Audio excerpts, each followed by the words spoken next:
നമ്മുടെ നാഗറാണിയുടെ ഇന്നത്തെ ടി വിയിൽ വരാൻ പോകുന്ന മെയ് 7-ാം തീയതിയിലെ എപ്പിസോഡിൽ നമ്മുടെ പൂർവിക്ക് ആര്യവന്റെ അടുത്ത് ഒരു ചെറിയ ഫീലിങ്സ് തോന്നി തുടങ്ങുവാണ്. ആര്യവനോട് പ്രണയം തോന്നി തുടങ്ങുവാണ്, ഇഷ്ടം തോന്നി തുടങ്ങുവാണ്. എന്റെ പൊന്നെ, ഒരു സൂപ്പർ എപ്പിസോഡാണ് ഈ വരാനുള്ളത്.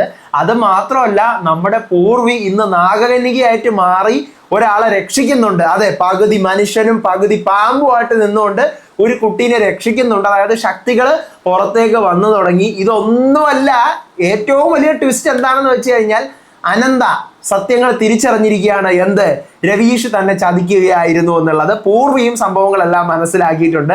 ആര്യവന്റെയും പൂർവിയുടെയും റൊമാൻസും അനന്ത സത്യങ്ങൾ തിരിച്ചറിഞ്ഞതുമാണ് ഇന്നത്തെ എപ്പിസോഡിന്റെ പ്രധാന ഹൈലൈറ്റുകൾ.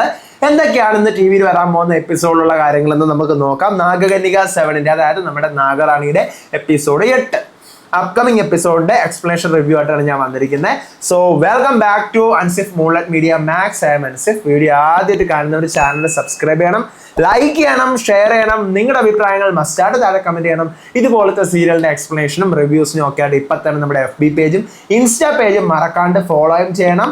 വീഡിയോ ഹൈപ്പ് ചെയ്യാൻ മറന്നു പോകരുത്. അങ്ങനെ കഴിഞ്ഞ എപ്പിസോഡിൽ നമ്മൾ പറഞ്ഞെടുത്തേണ്ട ബാക്കിയായിട്ടാണ് ഞാൻ പറയുന്നത്. നമ്മുടെ പൂർവി ആര്യവന്റെ പിറകെ ഇങ്ങനെ നടക്കണം. സാർ, എനിക്കൊരു കാര്യം പറയാനുണ്ടെന്ന് പറഞ്ഞ് വീഴാൻ വരുവാണ്. പൂർവി വീഴാൻ പോകുമ്പോൾ ആര്യവൻ ഇങ്ങനെ നെറ്റിയിൽ താങ്ങി ഇങ്ങനെ നിർത്തിയിട്ട് പറയണം, എപ്പോഴും ഞാൻ ഇങ്ങനെ പിടിക്കുമെന്ന് കരുതരുത്, നീ വീഴാൻ വേണ്ടിയിട്ട് നടക്കുവാണോ, അപ്പൊ നീ മര്യാദയ്ക്ക് സൂക്ഷിച്ചൊക്കെ നടക്ക് എന്ന് പറഞ്ഞിട്ട് ആര്യവന്റെ കാര്യം നോക്കി പോവാണ്. ഇയാൾക്ക് എപ്പോഴും സ്വന്തം കാര്യം മാത്രമേ ഉള്ളൂ എന്ന് പറഞ്ഞ് പൂർവിയുടെ കാര്യം നോക്കി പോവാണ്. പിന്നീട് എൻഗേജ്മെന്റ് തുടങ്ങാറായി. അപ്പൊ അങ്ങോട്ട് ബന്ധുക്കളൊക്കെ വരാൻ പോവേ, എല്ലാവരും മിണ്ടേ സംസാരിക്കുകയൊക്കെ ചെയ്യുവാണ്. അപ്പോൾ വീൽ ചെയറിൽ ഒരാൾ ഇരിക്കുന്ന കാണിക്കുന്നുണ്ട്. വീൽ ചെയറിൽ ഏതോ ഷാളൊക്കെ ചുറ്റി ഒരാൾ ഇരിക്കുന്നുണ്ട്. അവരുടെ മുഖം കാണിക്കുന്നില്ല. അയാൾക്ക് അവിടെ ഫുഡ് കൊടുക്കുന്ന 1-2 സെക്യൂരിറ്റീസിനെയും ക്യാരക്ടർ അക്ടേഴ്സിനെയൊക്കെ കാണിക്കുന്നുണ്ട്, മുഖം കാണിക്കുന്നില്ല.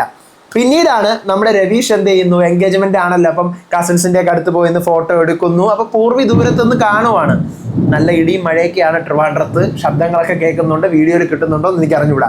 അപ്പോൾ പൂർവി കാണുവാണ് രവീഷ് പോയി ഫോട്ടോസ് ഒക്കെ എടുത്തുകൊണ്ടിരിക്കുന്നത്. അപ്പോൾ ചേച്ചി ഇതുവരെ വന്നില്ലല്ലോ, ചേച്ചിയെ ഫംഗ്ഷന് വിളിച്ചിരുന്നതാണല്ലോ എന്നിങ്ങനെ പറയുവാണ്. അപ്പോൾ നമ്മുടെ പിങ്കി അതായത് ആര്യവന്റെ അനിയത്തിക്ക് ഒരു കോള് വരുന്നുണ്ട്. നീ വന്നില്ലേ, നീ ഇന്ന് വരൂലേ എന്നിങ്ങനെ ചോദിക്കുകയാണ്. അപ്പോൾ ഫോണിൽ മറ്റാരോ ഉണ്ട് ഓപ്പോസിറ്റ് സൈഡിൽ, അത് കാണിക്കുന്നില്ല. ഇന്ന് ഞാൻ വരൂല, പക്ഷെ എത്രയും വേഗം ഞാൻ വരാമെന്ന് പറയുകയാണ്. അപ്പോൾ പിങ്കിയുടെ അടുത്തോട്ട് റോമ വരുവാണ്. റോമ എന്ന് പറഞ്ഞു കഴിഞ്ഞാൽ ഇപ്പൊ എൻഗേജ്മെന്റ് നടക്കാൻ പോകുന്ന പെണ്ണിന്റെ അനിയത്തിയാണ് റോമ. അപ്പോഴത്തേക്കും റോമ പറയണം, നീ വേഗം എത്രയും വേഗം, വിക്രം ആയിരിക്കുമല്ലേ നിന്നെ വിളിച്ചതും, എനിക്ക് മനസ്സിലായി. അപ്പോഴത്തേക്കും നിന്റെ കല്യാണമായിരിക്കും നീ ഇപ്പം അടുത്ത് നടക്കാൻ പോകുന്നതെന്ന് റോമ പറയുകയാണ്. അപ്പൊ പിങ്കി പറഞ്ഞ, അല്ല, നിന്റെ കല്യാണം കഴിഞ്ഞാൽ എനിക്ക് കഴിക്കാൻ പറ്റത്തുള്ളൂ, നീ അതുകൊണ്ട് ആര്യവൻ ചേട്ടനെ വളച്ചെടുക്കുക എന്ന് പറയണം. ദാറ്റ് മീൻസ് ആര്യവനുമായിട്ട് ഈ റോമയ്ക്ക് ഒരു ഇഷ്ടമുണ്ട്. അപ്പൊ നീ ചേട്ടനെ വളച്ച് കുപ്പിയിലാക്കുക. എവിടെ നിന്ന് അതൊന്നും നടക്കുമെന്ന് എനിക്ക് തോന്നല്ലേ, എനിക്ക് ആഗ്രഹമുണ്ട്, നടക്കണ്ടേ എന്നിങ്ങനെ റോമ പറയുവാണ്. പിന്നീട് നമ്മുടെ ആര്യവൻ എന്ത് ചെയ്യാണ്, ടീനയുടെ അടുത്തും കരണിന്റെ അടുത്തും, അതായത് എൻഗേജ്മെന്റ് നടക്കാൻ പോകുന്ന കപ്പിൾസിന്റെ അടുത്ത് പോയി നിന്നിട്ട് കരണിനെ കളിയാക്കുവാണ്. നിന്റെ എൻഗേജ്മെന്റ് ഒരിക്കലും നടക്കുമെന്ന് ഞാൻ വിചാരിച്ചില്ല, നിന്റെ ഈഗോയൊക്കെ എങ്ങനെ ഉള്ളത് കൊണ്ട് എന്നൊക്കെ പറഞ്ഞ് കളിയാക്കുവാണ്. അപ്പോഴത്തേക്കും കരൺ പറയാണ്, കല്യാണം നടക്കാൻ പോകുന്ന എൻ്റെ ആണെങ്കിൽ ന്യൂസ് ചാനലൊക്കെ കിട്ടിയത് നിനക്കല്ലേ എന്നൊക്കെ പറഞ്ഞ് കളിയാക്കുന്നു. അപ്പോഴാണ് അനന്ത ഒരു അടിപൊളി സാരിയെ കൊടുത്തൊരു ബാഗൊക്കെ തൂക്കി, ഒരു ഹാൻഡ് ബാഗൊക്കെ തൂക്കി അങ്ങോട്ട് വരുവാണ്. വരുമ്പോൾ തന്നെ രവീഷിനെ കാണുന്നു. രവീഷിന്റെ അടുത്തൊരു ഹായ് എന്ന് പറഞ്ഞ് പോകാൻ തുടങ്ങുമ്പോൾ രവീഷും നമ്മുടെ അർജുനും കൂടെ കള്ളു ഒടിച്ചോണ്ടിരിക്കണം. വരണ്ട ഇങ്ങനെ രവീഷ് ആംഗ്യം കാണിക്കുന്നുണ്ട്. അപ്പൊ പൂർവി ഇത് കാണുവാണ്. ചേച്ചി ഇങ്ങോട്ട് വാ എന്ന് പറഞ്ഞ് പൂർവി വിളിക്കുന്നു. ആനന്ദ പൂർവിയുടെ അടുത്തോട്ട് പോകുന്നു. അപ്പൊ പൂർവി, ചേച്ചി പറഞ്ഞോ, ഇന്ന് പറയൂലേ? പറയാം പൂർവി, ഇന്നെല്ലാം ശരിയാക്കാം, ഉറപ്പാണല്ലോ? രവീഷിന്റെ അടുത്ത് പറഞ്ഞ എല്ലാം ശരിയാവുമല്ലോ? ശരിയാവും പൂർവി, നീ ഒന്ന് സമാധാനിക്കുക, ഞാൻ എല്ലാം പറഞ്ഞ് സെറ്റ് ആക്കാം. പിന്നീട് എൻഗേജ്മെന്റ് നടക്കുവാണ്. കരണിന്റെയും ടീനയുടെയും മോതിരങ്ങൾ കൈമാറുന്നു. മോതിരങ്ങൾ അങ്ങോട്ടും ഇങ്ങോട്ടും ഇടുന്നു. കല്യാണ നിശ്ചയം കഴിഞ്ഞ് ഫോട്ടോസും സെൽഫീസും ഒക്കെ രവീഷ് സഹിതം എല്ലാവരും എടുക്കുകയാണ്. അപ്പോഴാണ് നമ്മുടെ മിനിസ്റ്റർ സമീർ, അതായത് സമീറിന്റെ മോളാണല്ലോ ടീനയുമായിട്ടാണല്ലോ ഇവിടുത്തെ കരണ്ട് എൻഗേജ്മെന്റ് നടക്കുന്നത്. അപ്പം സമീറും പരമീതും കൂടെ കെട്ടിപ്പിടിച്ചിട്ട് ഇനി നമ്മളെ ബന്ധുക്കളായി, ഇനി നമ്മുടെ കുറച്ചുകൂടെ പരിപാടികൾ ഒന്നുകൂടെ കടുക്കും, ഒന്നുകൂടെ സ്ട്രോങ് ആവും എന്ന് പറയുകയാണ്. പിന്നീടാണ് അപ്പോൾ എൻഗേജ്മെന്റ് ഫോട്ടോസ് എടുക്കുമ്പോൾ സുവർണ, അതായത് ഈ മന്ത്രിയുടെ ഭാര്യ വന്ന് നിന്നിട്ട് ഇനിയിപ്പം നമ്മൾ ഒന്നാവാൻ പോവുകയാണല്ലോ എന്നിങ്ങനെ രവീഷിനെ നോക്കി പറയാണ്. കാരണം ഇവർ രണ്ടുപേരുടെ ഡിങ്കോൾഫി ഉണ്ടല്ലോ. അപ്പോൾ പിന്നീട് അനന്ത എന്ത് ചെയ്യുന്നു, രവീഷിന്റെ അടുത്തോട്ട് പോവാണ്. രവീഷ് പറയണ ആളുണ്ട് ഇപ്പൊ സംസാരിക്കണം, നമുക്ക് പിന്നെ സംസാരിക്കാം എന്നിങ്ങനെ പറഞ്ഞ് ഒഴിവാക്കാൻ നോക്കുവാണ്. അപ്പോഴത്തേക്ക് അനന്ത, രവീഷ് നീ എന്താ ഇത്ര റിലാക്സ് ആയിട്ട് സംസാരിക്കുന്നത് എന്നിങ്ങനെ പറഞ്ഞ് രവീഷിന്റെ കയ്യിൽ ഇങ്ങനെ കയറി പിടിക്കുകയാണ്. അപ്പൊ പരമീതും കൂട്ടരൊക്കെ ഇത് കാണുന്നു. അപ്പൊ രവീഷ് പെട്ടെന്ന് കൈയെടുത്ത് മാറ്റുവാണ്. അപ്പൊ അനന്ത, നീ ഇവിടെ പറഞ്ഞല്ലേ എല്ലാവരുടെ അടുത്ത്, അതല്ലേ നീ കൂൾ ആയിട്ടിരിക്കുന്നത്? ഞാൻ പറഞ്ഞില്ല, ഞാൻ ഉടനെ തന്നെ പറയാം കേട്ടോ എന്നിങ്ങനെ രവീഷ് പറയുവാണേ. പിന്നീട് നമ്മുടെ പിങ്കിയെ കാണിക്കുന്നു. റോമയും ഉണ്ട്. പിങ്കി പറയാണ്, നീ എങ്ങനെയെങ്കിലും ചേട്ടനെ വളച്ചെടുക്ക്, പോയി ഡാൻസ് കളിക്കാൻ വേണ്ടിയിട്ട് വിളിക്ക്. ഓ നടക്കൂല, വേറെ എന്തെങ്കിലും ഐഡിയ പറ എൻ്റെ പൊന്ന് പിങ്കി, വേറെ എന്തെങ്കിലും പറ. ഒരു ഐഡിയ ഉണ്ട് എന്ന് പറഞ്ഞോട്ടെ. അസിസ്റ്റന്റ് പൂർവ്വി ഇങ്ങി വാ, നമ്മൾ ഡാൻസ് കളിക്കാൻ വിളിക്കുന്നതെന്ന് പറഞ്ഞ് ആര്യമൻ സാറിനെ വിളിച്ചോണ്ട്. അത് സാറ് കേൾക്കില്ല, സാറിനെ പോയി വിളിച്ചോണ്ട് വരാനല്ലേ പറഞ്ഞു, നീ അസിസ്റ്റന്റ് അല്ലേ പോയി വിളിക്ക് എന്ന് പിങ്കി പറയണം. അപ്പം ആര്യമൻ കുടിച്ച് പൂസായിരിക്കുവാണ്. അപ്പൊ ആര്യമൻ്റെ അടുത്ത് പോയിട്ട് സാർ വിളിക്കുന്നു. മരണം മാത്രം വിളിച്ചാലേ ഞാൻ വരുള്ളൂ, ഇല്ലാതെ ആര് വിളിച്ചാലും വരൂല എന്ന് കുടിച്ച് പൂസായിരിക്കുന്ന ആര്യമൻ പറയുന്നു. അപ്പൊ സാർ അവര് വിളിക്കുന്നു സാർ ഡാൻസ് കളിക്കാനായിട്ട്. അപ്പൊ ആര്യമൻ ലക്ക് കെട്ടിരിക്കുകയല്ല. അപ്പൊ ആര്യമൻ അവരെ നോക്കുകയാണ് ഡാൻസ് കളിക്കണം അല്ലെ. അപ്പൊ റോമയ്ക്ക് ആര്യമൻ്റെ അടുത്ത് ഇഷ്ടമുള്ള കാര്യം ആര്യമൻ അറിയാം. അപ്പൊ ഡാൻസ് കളിക്കാനാണ് വിളിക്കണേന്ന് അറിയാം. അപ്പൊ ആര്യമൻ എന്ത് ചെയ്യുന്നു, അവർക്ക് ഡാൻസ് ഇപ്പൊ ഞാൻ കാണിച്ചു കൊടുക്കാം, ഡാൻസ് കളിക്കണം അല്ലേ എന്ന് പറഞ്ഞ് പൂർവിയുടെ കൈയും പിടിച്ചുകൊണ്ട് നേരെ പോകുന്നു, ഡാൻസ് കളിക്കാൻ തുടങ്ങുന്നു. മ്യൂസിക് എന്ന് പറയുകയാണ്. പിങ്കിയും റോമയും കൂടെ സംസാരിക്കുന്നു. റോമ പറയണം, വല്ല കാര്യം ഉണ്ടായിരുന്നു, കല്യാണം ഒന്ന് കേൾക്കുമ്പോഴേ ആര്യമന് ദേഷ്യം വരും മറ്റേ കേസിന് ശേഷം എന്ന് പറയണം. മറ്റേ കേസ് എന്താണെന്ന് പറയുന്നില്ല. പിന്നീട് നമ്മുടെ പൂർവിയും ആര്യമനും കൂടെ ഡാൻസ് കളിക്കുമ്പോഴത്തേക്കും ആര്യമനാണെങ്കിൽ ഇങ്ങനെ എങ്ങനെയൊക്കെയോ അവൾ വീഴുന്ന കണക്കിലാണ് ഡാൻസ് കളിക്കുന്നത്. അപ്പൊ പൂർവി ഇങ്ങനെ വീഴാൻ തുടങ്ങുമ്പോൾ പൂർവി ഒരു ശക്തി ഇങ്ങനെ താങ്ങി പിടിക്കണേ, എനിക്കെന്താ ഞാനെന്താ വീഴാൻ തുടങ്ങിയിട്ട് വീഴാത്തത്, ഇത് കൊള്ളാമല്ലോ എന്നൊക്കെ ഇങ്ങനെ കുറെ നേരം പൂർവി ആര്യമൻ്റെ അടുത്ത് ഡാൻസ് കളിച്ചിട്ട് പിന്നീട് പൂർവി ചിന്തിക്കുകയാണ്, ആര്യമനും താനും മാത്രമായിട്ട് ഒറ്റയ്ക്ക് ഇന്ന് ഡാൻസ് കളിക്കുന്നതും ആര്യമൻ വയറിലൂടെ ചേർത്ത് തന്നെ ഇങ്ങനെ പിടിച്ചു നിർത്തുന്നതും ഒക്കെ പൂർവി ഇങ്ങനെ മനസ്സിൽ ചിന്തിക്കുകയാണ്. ആര്യമനോടൊരു പ്രേമം, ഒരു കാതൽ, ഒരു പ്യാർ, ഒരു ഇഷ്ടം, ഒരു ഇൻട്രസ്റ്റ്, ഒരു ഫീലിങ്സ് പൂർവിക്ക് വന്നു തുടങ്ങുന്നതിന് പൂർവി ആര്യമൻ്റെ കണ്ണുകളിൽ തന്നെ നോക്കുന്നതായിട്ടൊക്കെ ഒരു സാധനം പൂർവി ചിന്തിക്കുകയാണ്. അപ്പോൾ പെട്ടെന്ന് ഡാൻസ് തീരുമ്പോൾ ആര്യമൻ ഒരു കോള് വരുന്നു. ആര്യമൻ എന്ത് ചെയ്യുന്നു, പൂർവി അവിടെ വിട്ടിട്ട് പോകുന്നു. പൂർവി വീണ്ടും മറിഞ്ഞു വീഴാൻ തുടങ്ങുമ്പോൾ അവിടെ ഒരു ശക്തി താങ്ങി പിടിക്കുകയാണ്. അപ്പൊ അനന്ത ഓടി വരാണ് ഡാൻസ് തീരുമ്പോഴേ. പൂർവി നീ അടിപൊളിയായിട്ട് ഡാൻസ് കളിച്ചല്ലോ, ഈ ആര്യമൻ ഒരു വിചിത്രനാണ് കേട്ടോ. പിന്നെ ആര്യമൻ ഇങ്ങനെയൊക്കെ പെരുമാറുന്നത് വർഷങ്ങൾക്ക് മുമ്പ് ആര്യമന്റെ കല്യാണ ദിവസം എന്തോ ഒരു മോശമായിട്ടുള്ള ഒരു കാര്യം സംഭവിച്ചിട്ടുണ്ട്.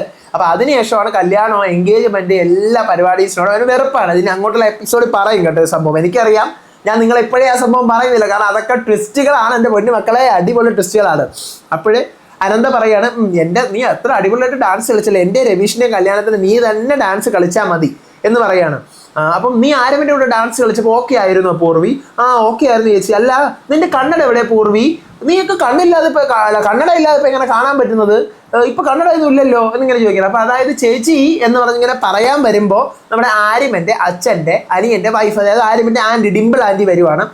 പൂർവ്വി പിന്നെ ഇല്ലാണ്ട് ഈ കവർ നമ്മുടെ ഔട്ട് ഹൗസിലേക്ക് കൊണ്ടുവയ്ക്കണം കേട്ടോ. ഔട്ട് ഹൗസ് ഇവിടെ നിന്ന് നേരെ പോയിട്ട് ലെഫ്റ്റ് പോയിട്ട് റൈറ്റ് പോയിട്ട് ലെഫ്റ്റ് പോയിട്ട് റൈറ്റ് പോയിട്ട് അടുത്തേക്ക് ചോദിച്ചാൽ മതി, അവർ പറഞ്ഞു തരും എന്നിങ്ങനെ പറയുകയാണ്. ഞാൻ കൊണ്ടുവയ്ക്കാം, കൊണ്ടുവച്ചിട്ട് വരാമേ എന്ന് പറഞ്ഞ് സാധനം കൊണ്ടുവയ്ക്കാൻ പോവാണ്.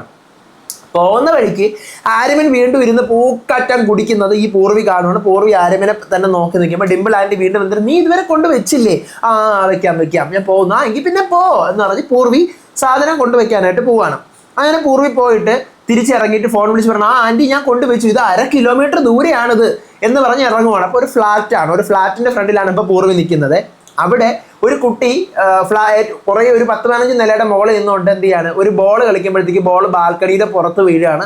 അപ്പോൾ ആ കുട്ടി ആ ബോൾ എടുക്കാൻ വേണ്ടി പുറത്തേക്ക് വീഴാൻ തുടങ്ങുമ്പോൾ അയ്യോ ഇറങ്ങരുത് എന്ന് വീഴും എന്ന് പൂർവി ഒച്ചത്തിൽ വിളിച്ച് പറയുന്നുണ്ട്. പക്ഷെ ആ കുട്ടി അത് കേൾക്കാതെ ഇറങ്ങുമ്പോഴത്തേക്കും കുട്ടി എന്ത് ചെയ്യുന്നു, മറിഞ്ഞു വീഴാനായിട്ട് തുടങ്ങുകയാണ്. ഒരു വിധത്തിൽ അവിടെ പിടിച്ച് നിൽക്കുകയാണ്. അപ്പോൾ ഹെൽപ്പ് ഹെൽപ്പ് ഹെൽപ്പ്, ആരെങ്കിലും രക്ഷിക്കൂ എന്ന് പറഞ്ഞ് പൂർവി അവിടെ കിടന്ന് വിളിച്ചിട്ട് ഒരു രക്ഷയില്ല. അങ്ങനെ പൂർവി എന്ത് ചെയ്യാണ്, ചുമരിൽ പോയി ഇങ്ങനെ 2 കൈയും വെച്ചിട്ട് കുട്ടിയെ രക്ഷിക്കാനായിട്ട് നോക്കുമ്പോൾ പൂർവി തന്നെ എന്ത് ചെയ്യുന്നു, പകുതി മനുഷ്യനും പകുതി പാമ്പുമായിട്ട് ഇങ്ങനെ ആ ചുമരിൽ കൂടെ ഇങ്ങനെ ഇഴഞ്ഞ് ആ 10-15 നിലയുള്ള ഫ്ലാറ്റിന്റെ മുകളിൽ കയറുവാണ്. അപ്പൊ ഈ കുട്ടി കൈവിട്ട് പിടിവിട്ട് താഴെ വീഴാൻ തുടങ്ങുമ്പോൾ പൂർവി പെട്ടെന്ന് ചരിഞ്ഞ് പാമ്പായിട്ട് പോയിട്ട് അവനെ കൈ കൊണ്ട് ഇങ്ങനെ പിടിക്കുന്നു. ഈ വയറിന്റെ താഴോട്ട് മൊത്തം പാമ്പിന്റെ വാല് പോലെ, മനസ്സിലായില്ലേ? അങ്ങനെ അവനെ പിടിച്ച് നേരെ ഫ്ലാറ്റിൽ തിരിച്ചെത്തിക്കുവാണ്. അപ്പം നിങ്ങൾ എന്നെ രക്ഷപ്പെടുത്തിയല്ലോ, നിങ്ങൾ സൂപ്പർമാൻ ആണോ? അല്ല, ഞാൻ സൂപ്പർ വുമൺ ആണ്. അപ്പം നിങ്ങളുടെ തൊപ്പി എവിടെ? എനിക്ക് തൊപ്പിയില്ല എന്നിങ്ങനെ പറയുമ്പോൾ കുട്ടി ഇങ്ങനെ നോക്കുമ്പോഴാണ് വയറിൻ്റെ താഴോട്ട് നിറച്ച് വാലോട് ഒരു ഒറ്റ വാല് നീളത്തിനുള്ള. അയ്യോ നിങ്ങൾ നാഗിനിയാണോ? ശേ അതൊക്കെ സീരിയൽസിലല്ലേ, ഞാൻ നാഗിനിയൊന്നും അല്ല എന്ന് പറയണം. അപ്പം ആ കുട്ടിയുടെ അമ്മ വരുവാണ്. നീ എൻ്റെ മോനെ രക്ഷിച്ചോ? അതെ ഞാൻ രക്ഷിച്ചു. അല്ല നീ എങ്ങനെ ഇത്രയും മുകളിൽ കയറി, ഇത്രയും നിലയുടെ മുകളിൽ, ഇത്രയും നിലയിൽ, ഇതൊക്കെ നിസാര എന്ന് പറഞ്ഞിങ്ങനെ പൂർവി നോക്കുമ്പോഴാണ് 10-15 നില താൻ കയറി. ഞാനിതെങ്ങനെ കയറി എന്ന് പറഞ്ഞുകൊണ്ട് പൂർവി എന്ത് ചെയ്യുന്നു, കൈ വിട്ട് നിലത്ത് താഴെ വീഴാണ്. പൂർവി അവർ പിടിക്കാൻ നോക്കിയിട്ട് പറ്റുന്നില്ല. പൂർവി നിലത്ത് വന്ന് ടപേന്ന് പറഞ്ഞ് വന്ന് വീഴുന്നുണ്ട്. വീഴുന്നിട്ട് പൂർവി നോക്കുമ്പോൾ പൂർവിക്ക് ഒന്നും പറ്റിയിട്ടില്ലേ, ഞാൻ ഇത്രയും നിലയുടെ മുകളിൽ നിന്ന് എനിക്കൊന്നും പറ്റിയില്ലേ എന്നിങ്ങനെ. അപ്പോഴേ ഈ കുട്ടിയുടെ അമ്മ കുട്ടിയുടെ ചോദിക്കുന്നത്, അവൾ ആരാ മോനെ? അവൾ നാഗിനിയാണമ്മേ, നാഗിനി എന്നിങ്ങനെ പറയാണ്. പിന്നീട് നമ്മുടെ അർജുൻ, അതായത് കരളിന്റെ അനിയൻ അർജുൻ, രവീഷിന്റെ ചങ്കാണല്ലോ. അപ്പം അർജുൻ വന്നിട്ട് അനന്തയുടെ അടുത്ത് പറയുന്നത്, ചേട്ടത്തി യു ആർ ലുക്കിംഗ് പ്രറ്റി എന്ന് പറയുന്നത്. ആ ചേട്ടത്തിയോ, അതായത് രവീഷ് എൻ്റെ അടുത്ത് എല്ലാ കാര്യവും പറഞ്ഞിട്ടുണ്ട്, എനിക്ക് എല്ലാം അറിയാം, രവീഷ് ഭയങ്കര ലക്കിയാണ് ചേട്ടത്തി കിട്ടിയതിൽ. അപ്പൊ രവീഷ് ദൂരാന്ന് ഫോൺ വിളിച്ചുകൊണ്ട് നിൽക്കുകയാണ്. അപ്പൊ രവീഷ് കാണുന്നു അർജുനും ഈ അനന്തയെ കൊണ്ട് സംസാരിക്കുന്നത്. അപ്പോഴത്തേക്ക് എനിക്ക് ഇതുവരെ അങ്ങനെ ഒരു പെങ്കൊച്ചിനടുത്ത് ചേട്ടത്തിയെ പോലെ ഒരാളെ എനിക്ക് കിട്ടിയിട്ടില്ല. നിനക്ക് എന്നെക്കാലം നല്ല ഒരാളെ കിട്ടും എന്ന് അനന്ത പറയുകയാണ്. അപ്പോൾ എനിക്ക് ആക്ച്വലി ഒരു പെണ്ണിൻ്റെ അടുത്ത് ഇഷ്ടമുണ്ട്, പക്ഷെ പറയാനൊരു ധൈര്യമല്ല, എനിക്കൊരു ഹെൽപ്പ് ചെയ്യാമോ, എന്ത് ഹെൽപ്പ് എന്നിങ്ങനെ അനന്ത ചോദിക്കുവാണ്. പിന്നീട് കാണിക്കുന്നത് പരമീതും ഫ്രണ്ട്സും എല്ലാവരും കൂടെ കുടിച്ച് നിൽക്കുവാണ്. ഒരു വെടിക്ക് 2 പക്ഷിയാണ് ഇനി വരാൻ പോകുന്നത്, നോക്കിക്കോ, ഒരു വെടിക്ക് 2 പക്ഷി എന്നൊക്കെ പറഞ്ഞ് നിൽക്കുമ്പോൾ പരമീതിനൊരു കോൾ വരുന്നു. ആണോ, എപ്പോ, എങ്ങനെ എന്നൊക്കെ ഇങ്ങനെ ചോദിച്ചിട്ട്, ബൽജീത്ത് എൻ്റെ കൂടെ വാ എന്ന് പറഞ്ഞ് അനിയനെ വിളിച്ചുകൊണ്ട് അങ്ങോട്ടോ പോവുകയാണ്. പിന്നീട് നമ്മുടെ രവീഷ് സുവർണയെ ഒരു തൂണിന്റെ പിറകിൽ നിന്ന് വിളിക്കുന്നു, ഫ്ലർട്ട് ചെയ്യുന്നു, ചുണ്ടിലുമ്മ വെക്കാൻ പോകുന്നു, കയ്യിൽ ഉമ്മ കൊടുക്കുന്നു. പൂർവി ഇത് കാണുന്നു, ഉമ്മ കൊടുക്കുന്നത് പൂർവി കാണുന്നു. പൂർവി നോക്കുമ്പോൾ അനന്തയും നമ്മുടെ അർജുനും കൂടെ അപ്പുറത്തുനിന്ന് സംസാരിക്കുന്നത്. അപ്പൊ അനന്ത സംഭവം കണ്ടിട്ടില്ല. അപ്പൊ ഇവൻ എൻ്റെ ചേച്ചി ചതിക്കുകയായിരുന്നല്ലേ എന്ന് പറഞ്ഞ് പൂർവി സംഭവം കാണുന്നുണ്ട്. പിന്നീട് പരമീത് ബൽജീത്തിനെ വിളിച്ചോണ്ട് പോയി, എടാ ബേസ്മെന്റിന്റെ സീക്രട്ട് ബട്ടൺ ആരോ തുറന്നു, നീ അറിഞ്ഞോ, നിനക്കല്ലേ ഈ കാര്യമൊക്കെ ഞാൻ ഏപ്പ് ചെയ്യും, നീ ഒരു മണ്ടൻ കൊണാപ്പിയാണ് നീ. പിന്നെ നീ അന്ന് ഞാനും നീയും സമീറും ഋഷഭും എല്ലാവരും കൂടെ താഴെ ബേസ്മെന്റിൽ പോയിട്ട് മുകളിൽ കയറി വന്നിട്ട് സയന്റിസ്റ്റിന്റെ കൂടെ നീയല്ലേ ഡ്രാഗണെ ഇഞ്ചക്ട് ചെയ്യാൻ വേണ്ടിയിട്ട് പോയത്, എന്നിട്ട് നീ പിന്നെ എന്തോ ഉണ്ടാക്കിക്കൊണ്ടിരിക്കുവായിരുന്നു എന്ന് പറഞ്ഞ് നിറച്ച് ചീത്ത വിളിക്കുവാണ് പരമീത് ബൽജീത്തിനെ. അപ്പം ഈ പരമീതും ബൽജീതുള്ള ചീത്ത വിളിച്ചുകൊണ്ടിരിക്കുന്നത് പുറത്തു നിന്ന് നമ്മുടെ നാഗകന്യക ഭരണിയും നാഗകന്യക ഉത്തരാമയും ഇവിടെ കേൾക്കുവാണ്. അപ്പൊ ഇവർ എന്തോന്ന് സംസാരിക്കുന്നത് കേൾക്കാനും വയ്യല്ലോ എന്ന് പറഞ്ഞ് നിൽക്കുവാണ്. അപ്പൊ കരൺ കണ്ടുകൊണ്ട് വരുന്നത്, എന്താ നിങ്ങളോട് എന്തോ ഒളിഞ്ഞു നോക്കുന്നത്, ഭയ മണി നോക്കുക എന്ന് പറഞ്ഞ് അവരോട് ഓട്ടിച്ചിടുമ്പോൾ ഭരണി പറയാണ്, എന്തോ ഒന്ന് ഇതിനകത്ത് നടക്കുന്നുണ്ട്, നമുക്കെതിരെയുള്ള പ്ലാനിങ് ആണെന്നാണ് എനിക്ക് തോന്നുന്നത് എന്ന് ഉത്തരാമേനടുത്ത് പറയുന്നുണ്ട്. പിന്നീട് നമ്മുടെ പൂർവി രവീഷ് നടന്നു പോവാണ്. രവീഷിന്റെ പിറകെ പോയിട്ട് രവീഷ് ഒറ്റയ്ക്ക് നടന്നു പോകുമ്പോൾ രവീഷിനെ തട്ടി വിളിച്ചിട്ട്, എന്തിനെന്റെ ചേച്ചിയെ ചതിക്കുന്നു താൻ, ഞാൻ കണ്ടതാണ് ഇപ്പൊ ആ പെണ്ണിന് നിങ്ങൾ ഉമ്മ കൊടുക്കുന്നത് കിസ് ചെയ്യുന്നത് എല്ലാം ഞാൻ കണ്ടു, എന്തിനാണ് എന്റെ ചേച്ചി ചതിക്കുന്നതെന്ന് രവീഷിനെ ചോദിക്കുകയാണ്. അപ്പൊ രവീഷ് പറഞ്ഞു, എന്റെ ജീവിതം എന്റെ ഇഷ്ടം, നീ അതിൽ ഇടപെടേണ്ട, അപ്പൊ എന്നാലും എന്റെ ചേച്ചിയെ എന്ന് പറയുമ്പോൾ മാറി നീക്കടി എന്ന് പറഞ്ഞ് പൂർവ്വി പിടിച്ച് അങ്ങോട്ട് തള്ളിയിടുകയാണ്. പൂർവ്വി മറിഞ്ഞു വീഴുന്നു. പൂർവ്വി മറിഞ്ഞു വീഴുന്നത് കണ്ടുകൊണ്ട് അനന്ത വരുവാണ്. അനന്ത വന്നിട്ട്, എന്ത് പറ്റി പൂർവ്വി, വേദനിക്കുന്നുണ്ടോ, എങ്ങനെയാ വീണ, തല കറങ്ങു, വേദനിക്കുന്നു ചേച്ചി, എനിക്ക് വേദനിക്കുന്നു, എന്റെ മനസ്സ് വല്ലാതെ വേദനിക്കുന്നു, എന്താ പൂർവ്വി കാര്യം, നമ്മളെ ചതിച്ചു ചേച്ചി, ചതിച്ചു, ആര് ചതിച്ചു? അപ്പൊ പൂർവ്വി നടന്ന സംഭവം പറയാണ്, രവീഷ് ചേച്ചി ചതിക്കുമായിരുന്നു, ഇതുപോലെ ഉമ്മ വയ്ക്കുന്ന ഞാൻ കണ്ടു എന്ന് പറയാണ്. അങ്ങനെയാണോ എന്ന് ചോദിച്ചുകൊണ്ട് പൂർവ്വിയുടെ കൈയും പിടിച്ചുകൊണ്ട് എന്തെയാണ് അനന്ത രവീഷിന്റെ അടുത്ത് കൂട്ടി ചോദിക്കാൻ പോവാണ്. നീ എന്നെ ചതിക്കുമായിരുന്നോടാ എന്ന് ചോദിക്കാനായിട്ട് പോകുന്നിടത്ത് വെച്ചിട്ടാണ് ഞാൻ ഇന്നത്തെ റിവ്യൂ അവസാനിപ്പിക്കുന്നത്. അപ്പോൾ ഇനി നാളത്തെ എപ്പിസോഡ് റിവ്യൂ ആയിട്ട് ഞാൻ വരുന്നതായിരിക്കും. നിങ്ങൾക്ക് ഭയങ്കരമായിട്ട് ഇഷ്ടപ്പെടും കേട്ടോ അങ്ങോട്ടുള്ള എപ്പിസോഡുകളിൽ. 2 പോയിന്റ് കിട്ടിയിരിക്കുകയാണ് ആദ്യത്തെ ആഴ്ച തന്നെ, കുഴപ്പമില്ല. എനിക്ക് തോന്നുന്നു സൂര്യ TV-യിൽ നാഗകന്യക 4 വരെ വന്നിട്ടുള്ളപ്പോൾ 9 മണിക്കും 8:30 ഇട്ടിട്ട് പോലും 1.4 ഒക്കെ കിട്ടിയിട്ടുള്ളൂ. ഇതിന് 2 പോയിന്റ് വൈകിട്ട് 6 മണിക്ക് ഇട്ടിട്ട് തന്നെ കിട്ടി. അപ്പോൾ ഇനി അങ്ങോട്ടൊക്കെയുള്ള വീക്കെൻഡ്സിൽ നല്ല അടിപൊളി ഇനി ഒരു ബ്ലഡ് വെഡിങ് ഒക്കെ വരുന്നുണ്ട്. അതൊക്കെ എത്താറായി, ഒരു 5 എപ്പിസോഡിനകത്ത് അത് ഉണ്ടാവും. അപ്പം വേറെ ലെവലായിരിക്കും, നമുക്ക് കണ്ടു തന്നെ അറിയാം. അടുത്ത വീഡിയോ ആയിട്ട് വരാം, എക്സ്പ്ലനേഷൻ ആയിട്ട് വരാം. അപ്പം നിങ്ങൾക്ക് എന്നെ റിവ്യൂ മനസ്സിലാവുന്നതാണോ താഴെ കമന്റ് ചെയ്യണം. അടുത്ത വീഡിയോ ആയിട്ട് വരുന്നവരേവർക്കും ബൈ.